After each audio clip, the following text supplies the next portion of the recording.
The Dust Bowl is the worst man-made ecological disaster in American history, a 10-year apocalypse superimposed over the worst economic cataclysm in the United States history, which was, of course, the Great Depression. This wasn't just a handful of storms, but literally hundreds of storms that picked up and rearranged the dirt of the southern plains in an area around the panhandle of Oklahoma, the panhandle of Texas, and bits of Kansas, Colorado, and New Mexico. It picked up the dirt and moved it all the way east, dumping many, many inches in Chicago, Detroit, darkening the skies in New York. This was grasslands that had evolved over thousands of years, that sent their roots down 5 feet to hold the moisture, but more importantly to hold the topsoil. And when farmers moved in the 19-teens and 20s during a wet period and during World War I, there was such a mad dash to tear up this land. It was said people were wheat mad. And we tore up this area, tens of millions of acres, when the normal temperatures, which is semi-arid, almost desert-like conditions came, and the perpetual winds blow. And then all of a sudden you've got this drought affecting 46 of the 48 states. Well, in the southern plain, it just picks up this open, exposed soil and moves it. So the government came in and sort of said, time out.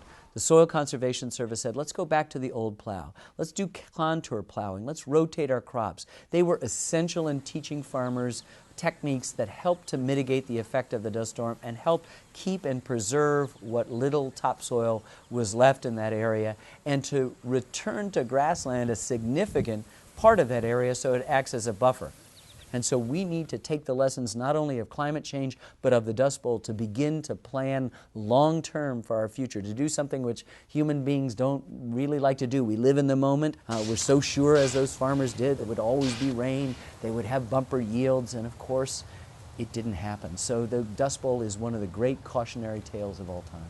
And what it's going to take is concerted will, not just on the part of farmers and communities, but states and a whole region, and indeed the federal government, to come up with farm practices that are going to be ultimately sustainable for the long term. Otherwise, we're facing the great fear that they had back in the 1930s, that this region of the country was going to turn into an American Sahara Desert. The toll of the Dust Bowl is incalculable. What's so great is that we have witnesses to us, and they remind us not only that history is alive, but that those memories that they recall are not something distant. It's on their hard drives now, and if you're able to access those memories, it's like a portal into the past. And that's the great gift of history. If you can make the past present, then that's going to wake people up and maybe signal to them we ought to get off our couches, get off our duffs, and get moving on these questions of conservation, of sustainability, of how to deal with climate change. From the Southland and the Droughland come the wife and kids and me.